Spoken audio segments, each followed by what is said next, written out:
Ahoj, vítajte na kanáli World and Fun a dnes som si pre vás pripravil tento sústruh od firmy Parkside so značením PDB 100A1. No a ešte predtým, ako si ho začneme odbalovať, vás chcem požiadať, komu sa ľúbi, nech dá like a potvrdí odber. Je to pre mňa veľmi dôležité, pretože už teraz nás je na tom YouTube skoro 20 000 a mám z toho obrovskú radosť, chcem vám za to poďakovať. No ale poďme ďalej, dávajte lajky a hlavne tie odbery. Takže poďme si teda niečo povedať o tom sústruhu. Sústruh má 400W motor, prevodový systém na remenici a môže sa na ňom obrábať obrobok dĺžky maximum 100 cm a priemeru 35 cm. Ja to nebudem ďalej obkecávať, poďme si to teda rozbaliť. V prvom rade v balení nájdeme užívateľský manuál. Ten si podrobne preštudujem predtým, ako ho zapnem, pretože so sústruhom nemám absolútne žiadne skúsenosti. Takže v balení nájdeme takéhoto plechového koníka s možnosťou rýchlo upínania. Musíme si to ale poskladať. Je tu matica. Tuším, je to M18-kový závit.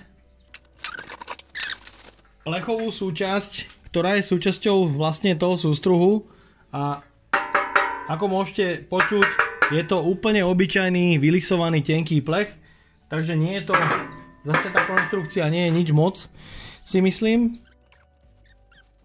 Zarážka, ktorá má taktiež rýchlo upínaciu páčku.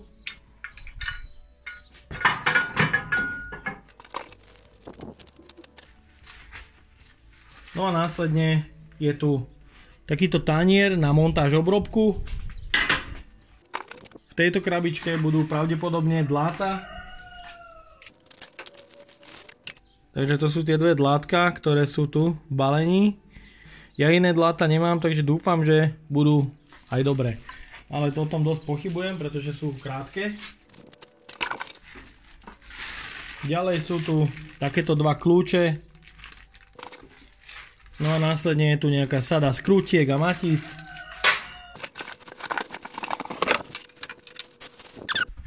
Prvá hlavná časť sústruhu, kde sa nachádza motorová jednotka. Sústruh sa dá zložiť z dvoch častí. Je tu táto časť, ktorá sa dá odnímať a ak nie je treba, nemusíte ho mať zmontovanú dohromady. Ja to s tým používať nebudem, ale môžem vám aspoň odmerať, aký to má rozmer, takto celé zmontované. Takže takto celé zmontované to má nejakých 135 cm. Ide už o taký dosť veľký stroj, pretože je treba rozmýšľať aj o tom, kde ho umiestniť. Takže u mňa v mojej garáži nemám na to miesto, takže túto druhú podpornú časť, ktorá slúži vlastne len pre dlhé obrobky, nebudem používať, takže to odložím. Skôr by som povedal, že na začiatok len také malé veci a jemné, pretože ešte nikdy som s takým sústruhom nerobil, takže mám voči tomuto stroju taký rešpekt. Je tu vlastne sieťový kábel na 220 V a vo vnútri pod týmto sklíčkom sa vlastne skrýva iba remenica s 4 prevodmi, ktorá je umiestnená na oske a tým je možné nastavovať otáčky sústruhu v rozmedzi od 890 otáčok za minútu až po 2600. Takže je tu jednoduchý ovládací panel s vypnutím a zapnutím motora. Tu v spodnej časti je uložený motor s výkonom 400 W. Z tejto zadnej strany môžete vidieť, že sú tu dvoje dvierka. Takže tu z boku je takáto odklapacia krytka, ktorá má tuto na dvierkach taký kolíček, ktorý zapadáva tu do bezpečnostného spínača, takže ak tieto dvierka máte otvorené, tak sa motor nezopne. No, takže toto koliečko je plastové, obyčajné, no čakal som, že bude z hliníka, ale nie. Tak môžete vidieť, os je uložená v ložisku, vedie to cez prevodový systém, ktorý je na plaste zaistený červíkom a následne os sústruhu je tiež uložená v ložisku, takže je dosť možné, že to bude presné. Na horných dverách je tiež bezpečnostný spínač. Dvierka sa takto pekne zatvárajú.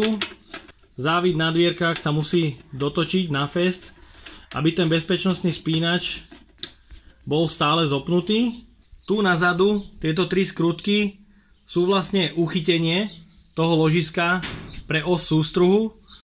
Takže pre nastavenie otáčok je vždy potrebné uvoľniť túto skrutku a následne tým je možné uvoľniť remeň, pretože motor sa tým začne, vlastne uvoľní sa uchytenie motora a tým je možné potom následne ten remeň, keď sa uvoľní, tak prehodiť medzi prevodom spodným a horným.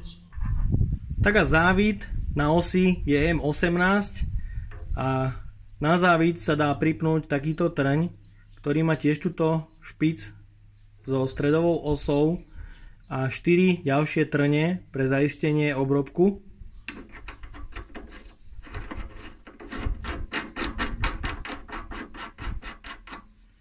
V tomto smere sa točí aj obrobok, takže ten trň vždy treba poriadne dotiahnuť. Takže rotácia vyzerá byť v poriadku.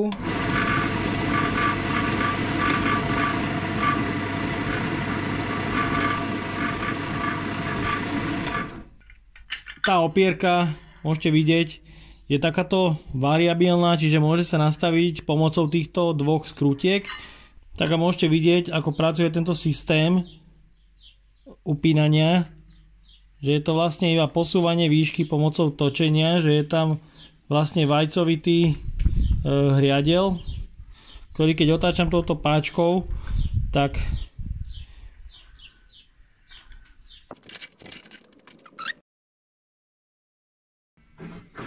namontovať aj tú opierku tohto vlastne kvázi koníka plechového. Tá oska je tam tiež taká vajcovitá a tým dotočením si to vlastne pritiahne. Tá drážka má 44 mm. Koník má tu, môžete sledovať, takýto plošák navarený a tiež tu taký plošák navarený.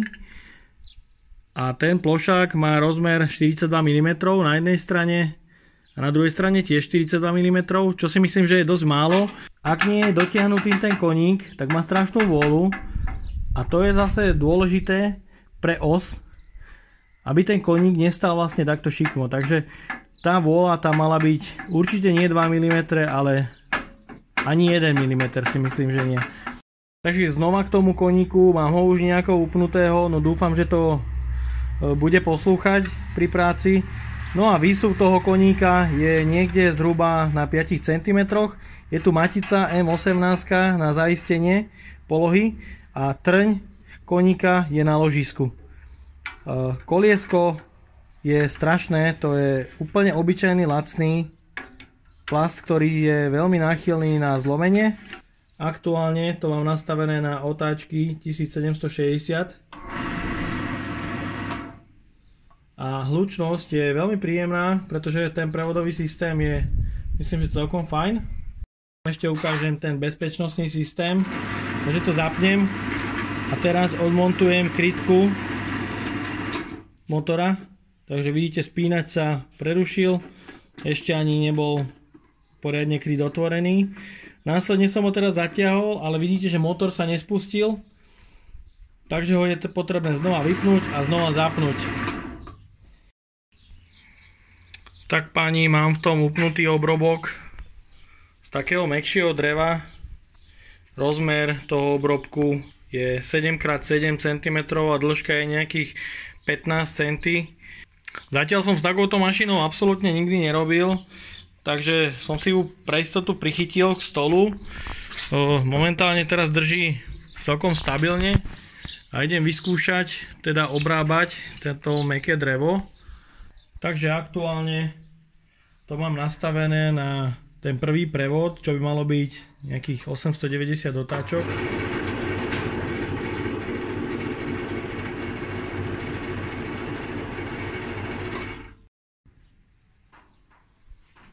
Tak a momentálne tu mám druhý prevod, čo je 1260 otáčok.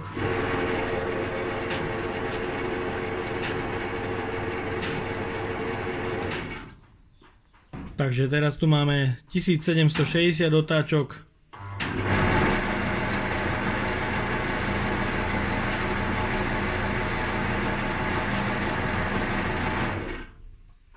Takže vyskúšame teraz 2600 otáčok.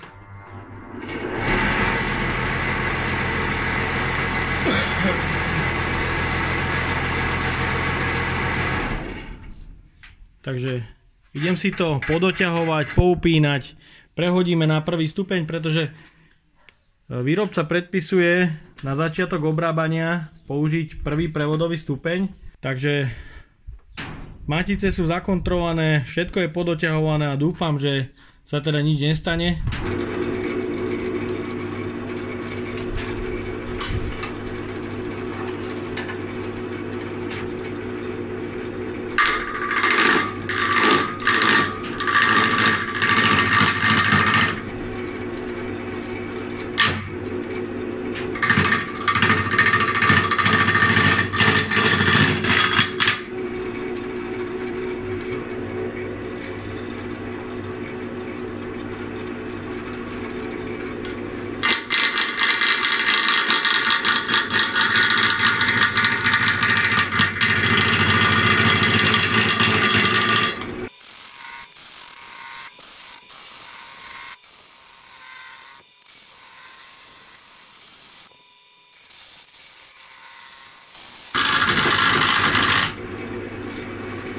Môžete vidieť, že sa to celé uvoľňuje všetko a tými vibráciami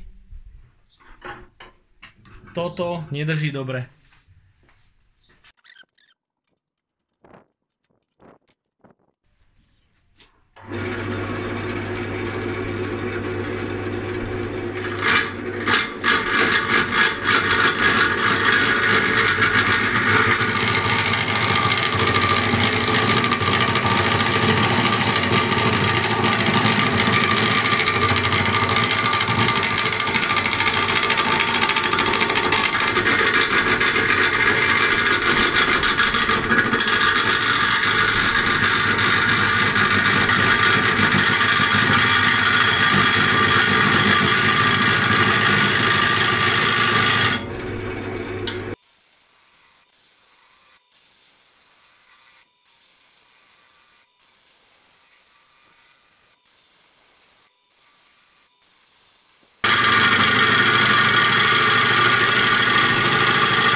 Takže za chvíľku z toho bude kruh.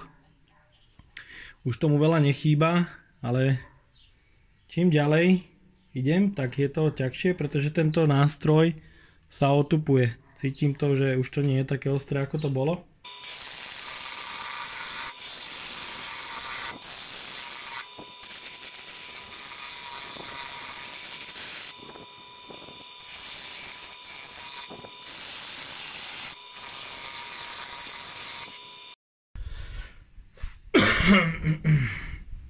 Tak a vyskúšam použiť toto druhé dláto.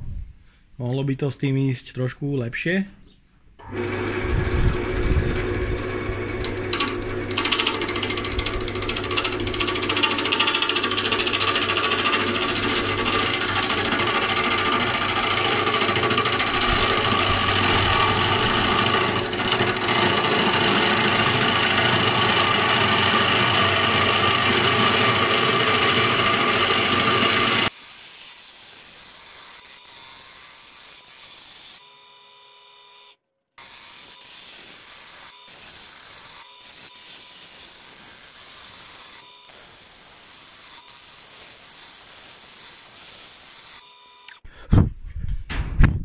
Tak a môžete vidieť, aktuálne z toho mám už pravidelný kruh. Môžete sledovať, to drevo je dosť vytrhané, ale samozrejme, že je to tým materiálom a možno treba vedieť aj tú štruktúru dreva, ako má byť otočené to drevo, aby sa to takto nelámalo, a možno je to v nástroji koncovom a možno je to aj v otáčkach, takže vyskúšam prehodiť na nejaké vyššie otáčky a obrábať ten obrobok tak. Pretože tuto vidím, kde je hrča, to drevo tam je určite inej tvrdosti, tak tu vidím, že tu je to krásnejšie, také hladké, a tu, kde je to drevo také klasickej štruktúry, tak tu vidím, že je to také vytrhané. Takže určite je to aj o tej tvrdosti, takže prechádzame a zvyšujem otáčky. Startujeme na 1760 otáčok. Tu už vidieť, že obrobok má trošku iný švrnc a vyskúšame.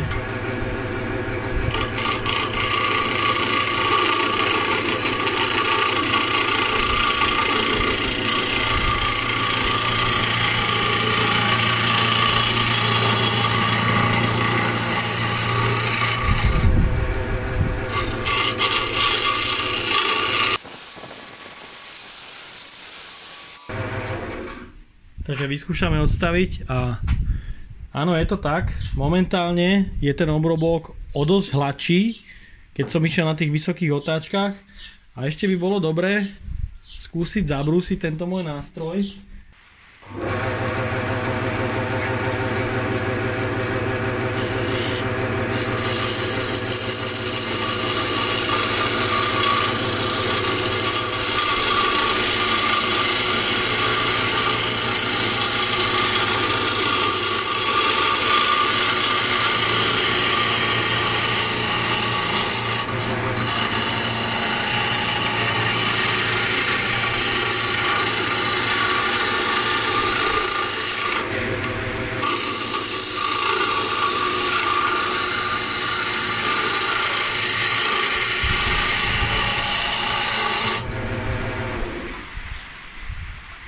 No a ako náhle som nabrúsil ten nástroj na novo, tak je to zase o mnoho hladšie, celý ten obrobok.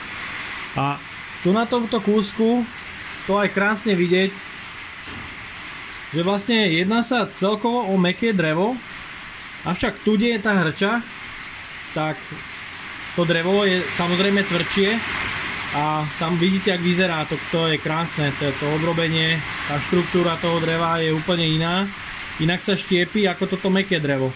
No a ja by som ešte vyskúšal ísť na maximálne otáčky, takže si to prehodíme. Prehodil som na najvyššie otáčky, čo je 2600 otáčok za minútu a vyskúšam obrábať teraz a pozrieme sa tiež na tú štruktúru dreva, ako bude vyzerať.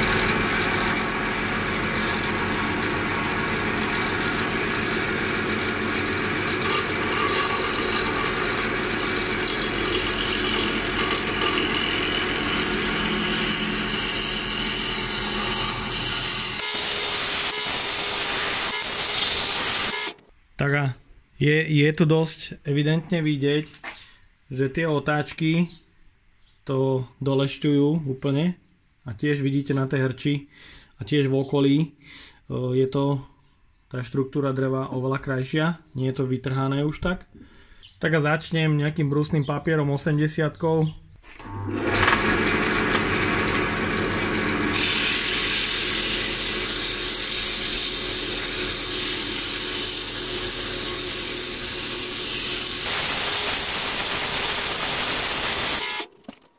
No a aktuálne po vybrúsení môžete vidieť, drevo je úplne hladúčké, krásne.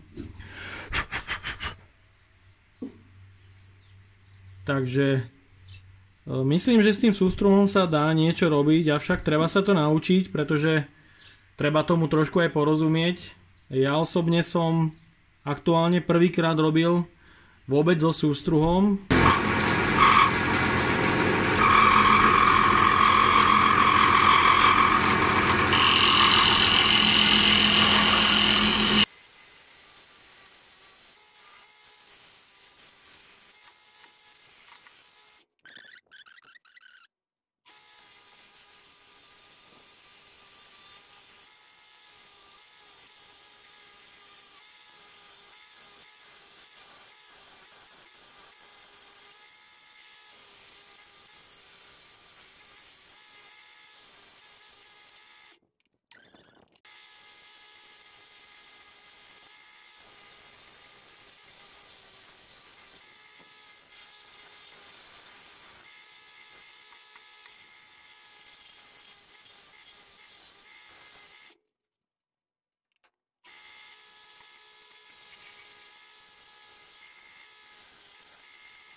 Takže máme tu niečo teda vysústružené do nejakého toho tvaru. Robil som to len tak, ako sa mi zalúbilo, nemal som žiadnu predstavu. No a vyzerá to tak, že by to mohol byť nejaký pohár, teda vyzerá to, aspoň má to taký tvar. Tuto to zrežem a chcel by som ešte dovnútra spraviť otvor.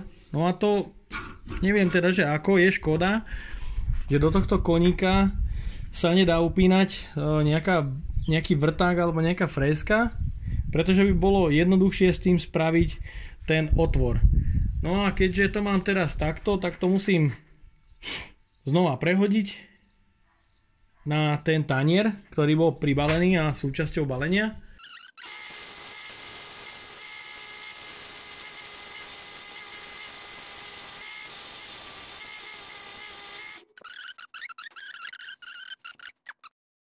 Tak a budem pokračovať ešte dolešťovaním toho obrobku 240 šmirglom.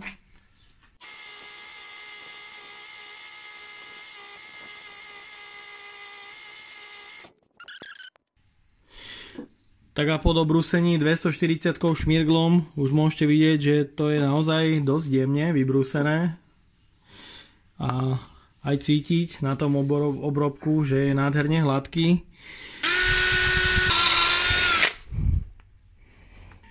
Tomu sústruhu samozrejme je takáto platňa, na ktorú sa upne samozrejme, že väčší obrobok, ale ja už s týmto mojím malým obrobkom mám ten problém, že priemer tejto spodnej časti už je na limite skrutiek, takže vedel by som ho tam ešte upnúť, avšak už by som sa určite netrafil, pretože nie som taký odborník, určite by som sa netrafil do osy.